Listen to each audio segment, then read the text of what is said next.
That's why the man's deep, but he's missed it.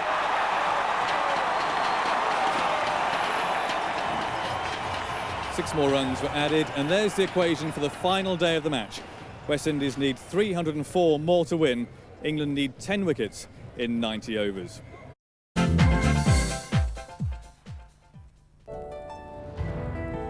First on BBC One, highlights of the final day's play of the fifth test, introduced by Jonathan Agnew.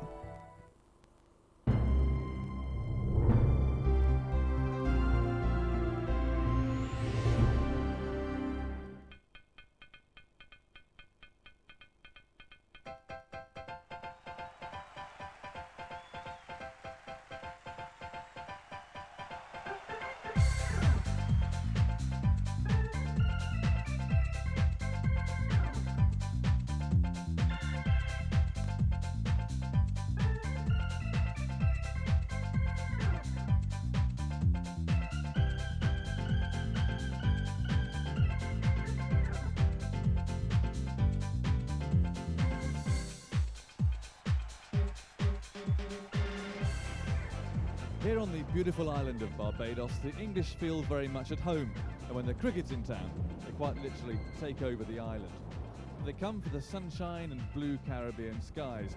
And this morning, the Barmy Army marched into the Kensington Oval, undeterred by the more familiar conditions, to give vociferous support to their team on what is the most important day in this cable and wireless series. Carrying their hopes are the five England bowlers, Andy Caddick, Angus Fraser, Dean Headley, Phil Tufnell and Mark Ramprakash, who have to get 10 West Indies wickets in the day. If they're to succeed, they'll need some luck on their side and hope that decisions like this one from the third umpire not to give PHILO Wallace run out, and chances such as this Headley drop catch go their way. Hello and welcome back to Barbados for the climax of the fifth test match, with England in a terrific position to level the series with one more test to play. But on an island where there's been a drought for months, it's been pouring with rain, and the forecast, I'm afraid to say, for the rest of the day is far from promising. Well, here's the state of the game at the moment. West Indies need a further 304 to win. That's an unlikely prospect, surely.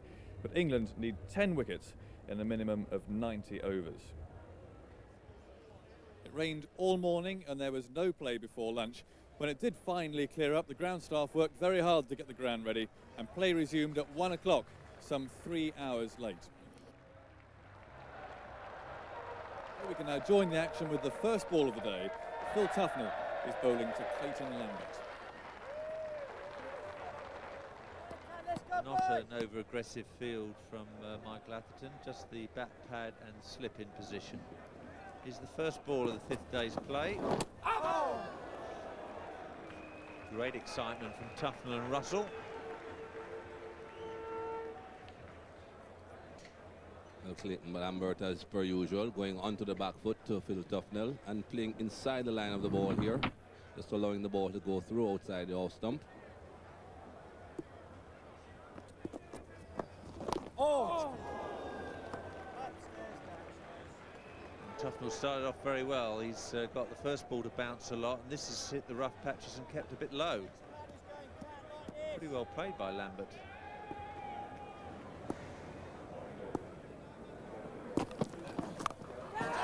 That's high in the air. Headley's going for it, and he's taken it. It's a very good catch. He'd have seen the other fielder coming into his peripheral vision, Nasser Hussain, but Headley kept his nerve and clung on to the catch. Atherton's tactics have worked. He's got an early breakthrough. Clayton Lambert has gone, and the West Indies now 72 for 1. Clayton Lambert looking to pull that from pretty wide of off stump, and Headley had a lot of ground to make. Well, he certainly has made up for the one that he dropped yesterday. The one he dropped yesterday should have been taken. Reasonably simple. This one a lot harder, and he has held on. The West Indies have lost their first wicket on 72. The batsman crossed with the ball in the air. So Brian Lara will be at the non-striker's end. The West Indies captain comes out to join PHILO Wallace.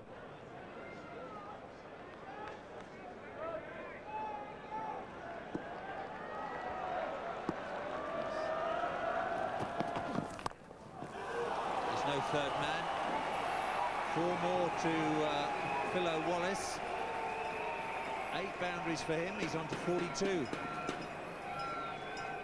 That wicket certainly brought the crowd alive here.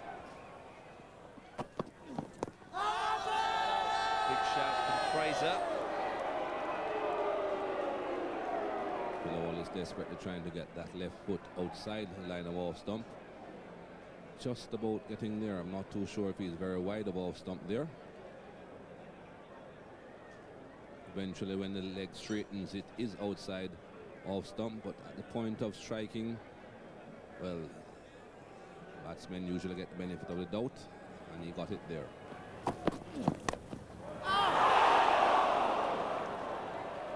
Didn't quite carry the third slip. Excellent over from Angus Fraser. Wicket taking his tally to 26 in the series. 1 for 26 from his 5 overs. And could so easily have been another wicket here. First delivery went into PHILO Wallace. This one hitting the pitch and going away, but just falling short of Nasser Hussain in the third slip. Not enough pace to carry it into the slip on the full. That's a good bowling. He's getting a bit of movement off the seam, Angus Fraser. Well, I thought he would have put quite a few men around the bat and encouraged the batsmen to try and move them by playing a few aggressive shots. And of course, on this pitch, with a bit of rough outside the left-handers off stump, that could be dangerous.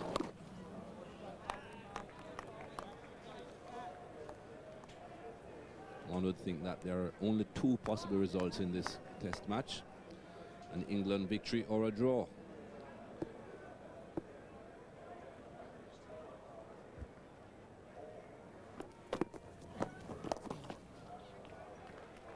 Lara's on his way.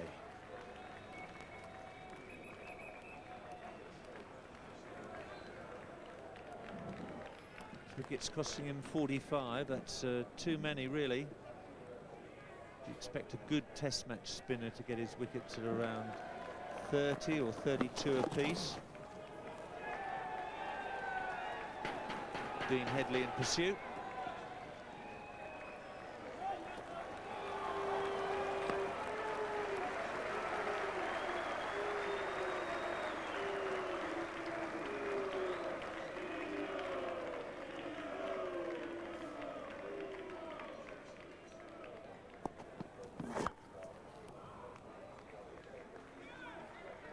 Lara looking for the gap down at third man. Don't think he was really convinced after playing that shot that it was the right one, though. Ball was a bit wide of his body. There it is, that grimace on the face, and then the leave alone. 44 for PHILO Wallace, 2 to Brian Lara. 80 for 1 from 25 overs. Oh!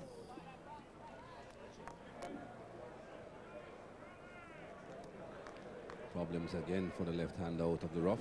That one really exploding. That spot there is the problem area. It's pretty difficult for Brian Lara to get to that spot without leaving his crease to cover the spin. And then of course there's just another little spot here a bit further out from the batsman. Too short. Dispatched with some disdain by the West Indies captain. David Lloyd alongside chairman of selectors David Graveney. David Lloyd was fairly philosophical earlier on, thinking it was unlikely England could force a result. And it's going to be even more unlikely because there's some drizzle falling here at Kensington Oval.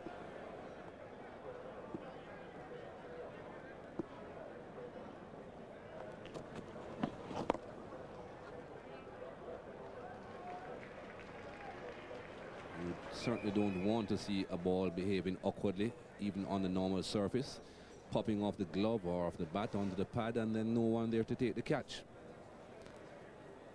Certainly don't need too many defensive fielders in a situation like this. Doesn't matter how many runs the West Indies get, it's almost impossible for them to win.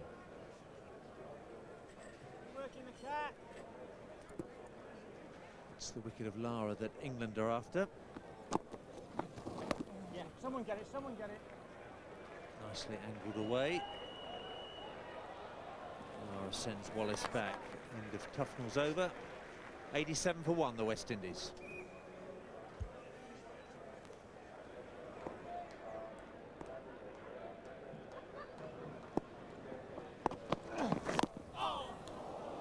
Got away with it, kept just a little lower than Lara thought, I think. Yeah, fifth day, obviously, of this game, and just a little variation in bounce. We've praised this pitch. That just kept a little low. But Lara still looking to score. It'll be a great test for Brian Lara. He's really got to bat for as long as he possibly can. Scoring runs is not important to Lara in the West Indies. Survival is.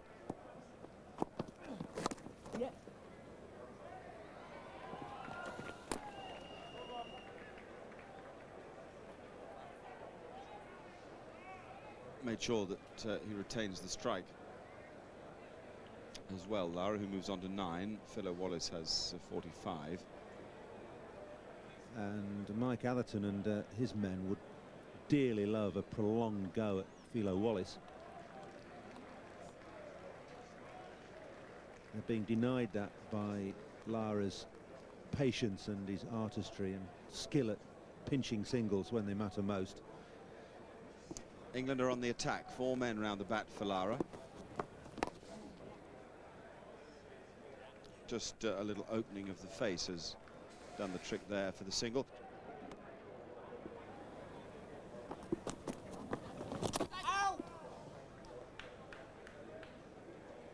Cries of catch it from short leg and slip. I don't think there was any under edge on that. Very, very difficult even if there was. I think it might have just clipped the pad on the way through. Interested in Tufnell's tactic of coming over the wicket. Oh, that's a magical stop from Dean Headley. Anybody in the Premier League back in UK would have been delighted with that handiwork on the touchline. Sweetly timed from PHILO Wallace as well, racing away down to backward square. And Dean Headley with the slide tackle and the good throw. It's the old scoop it up, knock it across and hope someone's at the far post for the bullet header into the top corner, isn't it? A volley from the edge of the box. Yeah. The run out would have been good, wouldn't it? Wow. Now, Nasser Hussain was done by a real grubber a couple of tests back. Brian Lara has very nearly been done by one as well. Well, you say it might be unlikely for England to win this, Mark. A few more of these deliveries and straighter ones than this, because that has just literally run along the floor. It's not a question of bouncing. It hasn't. It's dribbled. There you go. All the way along the floor.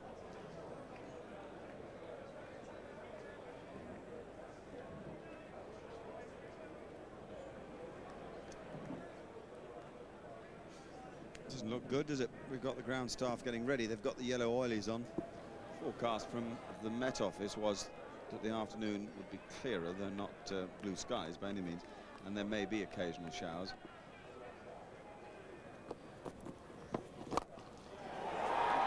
Good hit. What a way to go to 50 when you've been recalled to the test side. You do it with a maximum.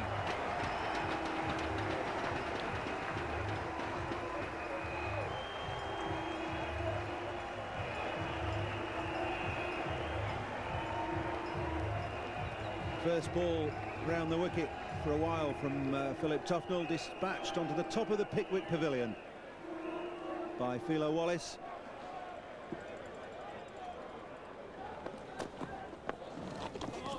When you've had a rough time of it in Test cricket, on one outing, you're left out and then recalled, you're under pressure. And here in front of his own people in Barbados, he's pushed that pressure aside, played his own natural game, hasn't compromised himself at all, gone out and enjoyed it, and it's reflected in his scores. More runs for him here.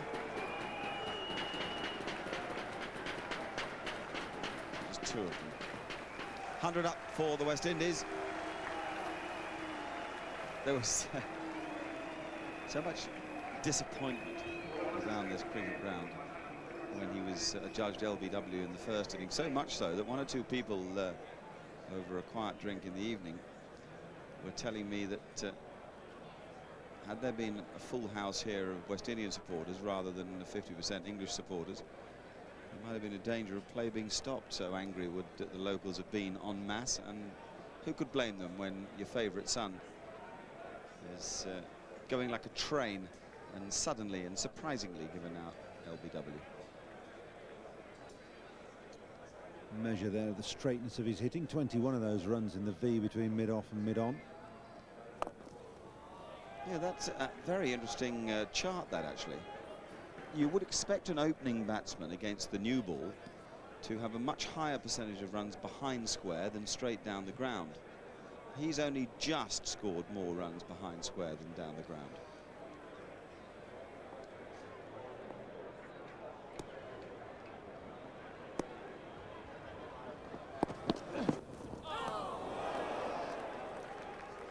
Very clever stuff from Fraser, and what he did was he got Lara off balance. Now that was my point about Lara and Lara's need to score. Didn't need to play at that, but Fraser has been nagging away at him on that line, tighter than that on off stump. And it is clever bowling because it's a little bit fuller, that delivery, not a half volley but just a bit fuller, a bit wide, and it drew Lara out of the crease, made him play at it.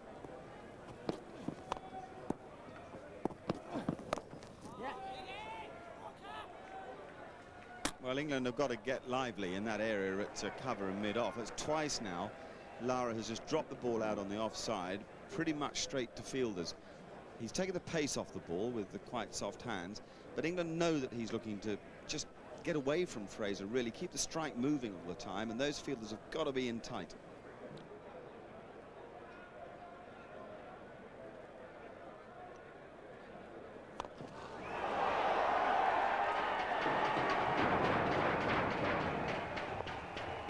Cracking hit.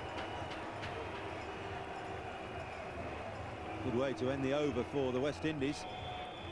Clean strike, straight over mid-off. You can't fault that stroke.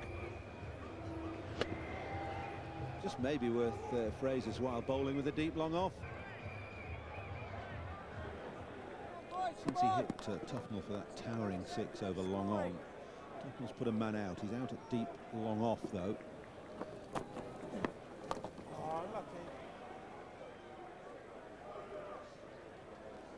Yeah, lest anybody wonder why that would be, why you wouldn't plug the area where he's hitting the ball. The reason is that Tufnell will think that Wallace looking to hit him on the onside is a plus point for the bowler, because the ball is turning away to the offside and it may just make for a full stroke. You want to encourage him to hit against the spin of the ball.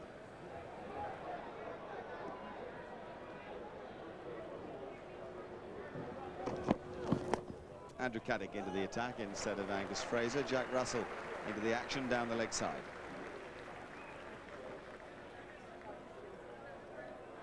Good stop from Jack Russell. It's off the pad and Russell has to go a fair way to his left. It's a better dive from him. He seems to struggle to get down the leg side at times. I think it's because of this very open stance he adopts, facing extra cover.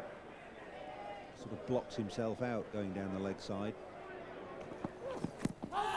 Very close, yeah, had to be this time. Wallace has a look because he thinks he's forward, but Caddick has hit him very low on the shin. Just nipped it back a fraction off the seam. And I don't think Wallace will have too much of a grievance with that one when he looks at it on the replay. That's good bowling from Caddick. Bit of extra pace the previous delivery, and this one has nipped back, hit him plumb in front. On the crease, going nowhere other than middle stump.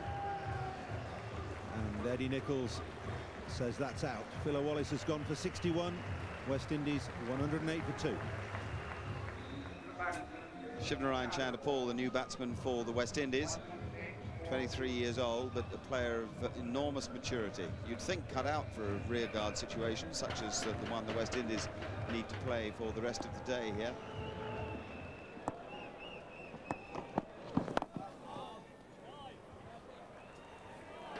We got him, Rance, we got him. And Chanderpaul is away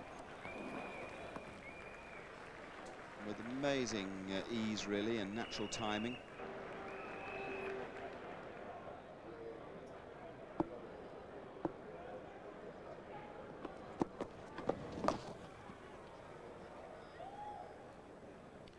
Lara takes a single off the last ball of the over, 111 for 2.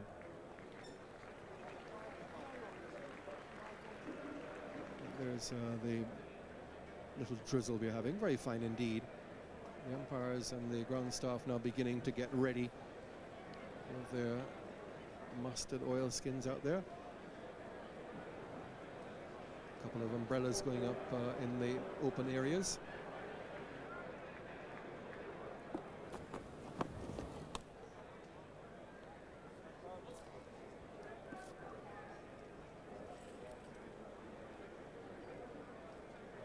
The ground staff here just employed for the season, their first last season.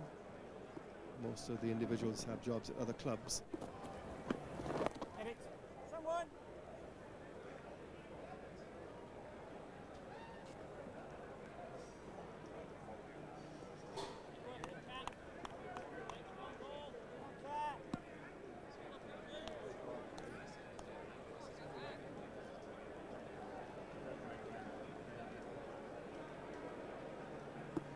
They're at the ready.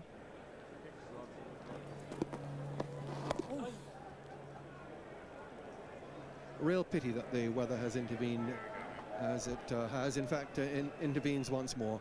It's got heavier, so off they'll go, and on come Richard Applewhite and members of Hendy Davis's gang. And up come the bales and the stumps.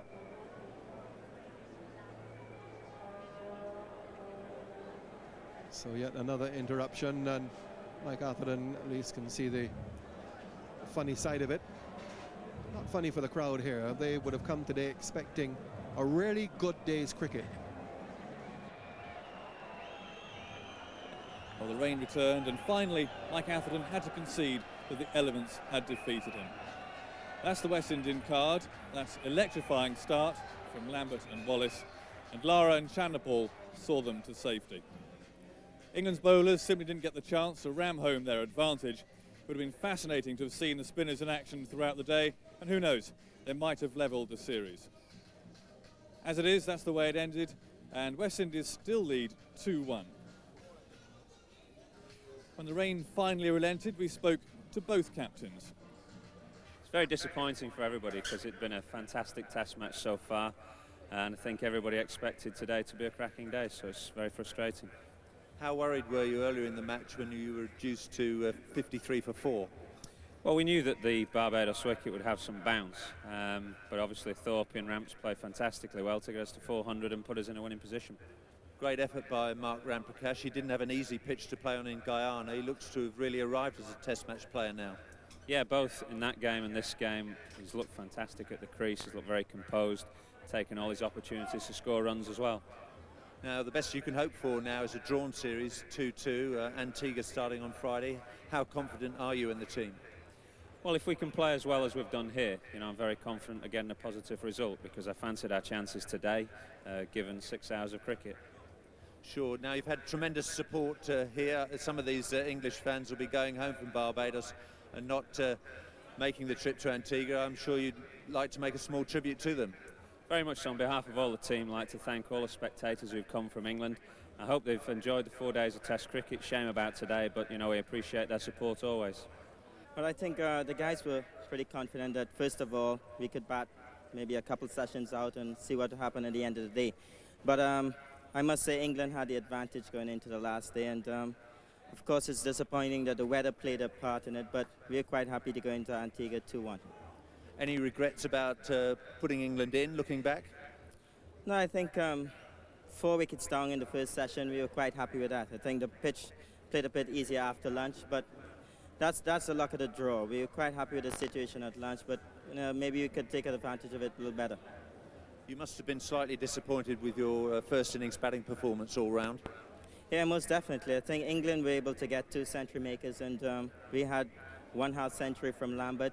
That was very disappointing, and maybe we have to look at that. I think the pitch was good for batting, even though, it was a bit of wear and tear.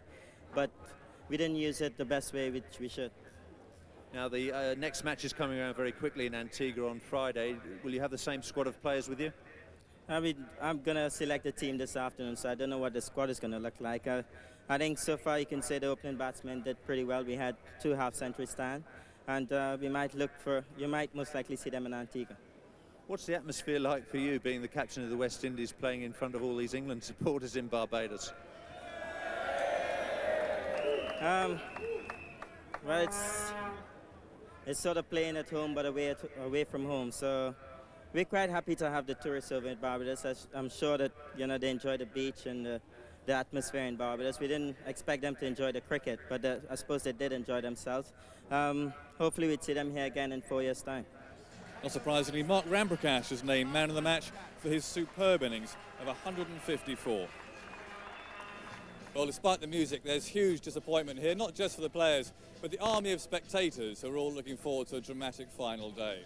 But many of them will join us and move north to Antigua for the final test, which starts on Friday, a match, of course, which England now have to win to level the series. We look forward to your company then, but from all of us here, from rather soggy Bridgetown, good night.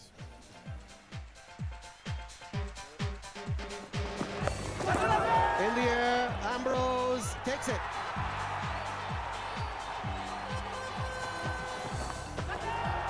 Gone.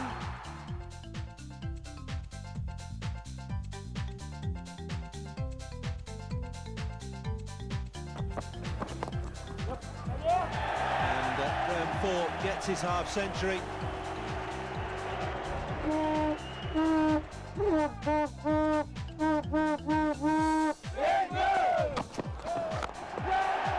Mark Ramprakash, 100 for the first time in an England shirt. That is an outstanding performance. Super gets his 3rd wicket. You're gonna be here and send you back home. Be them, Englishmen!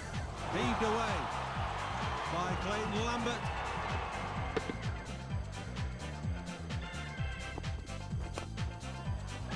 Gone.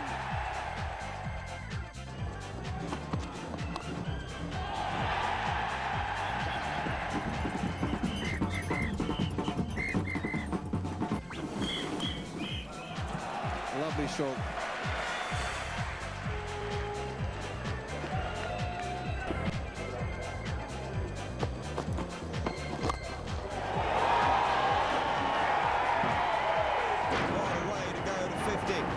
When you've been recalled to the test side, you do it with a maximum.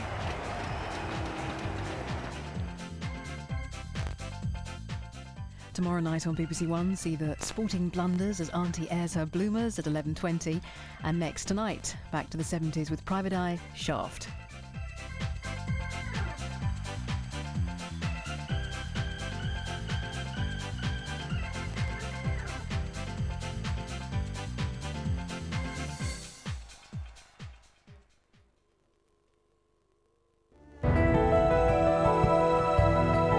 Cricket from Antigua now on BBC.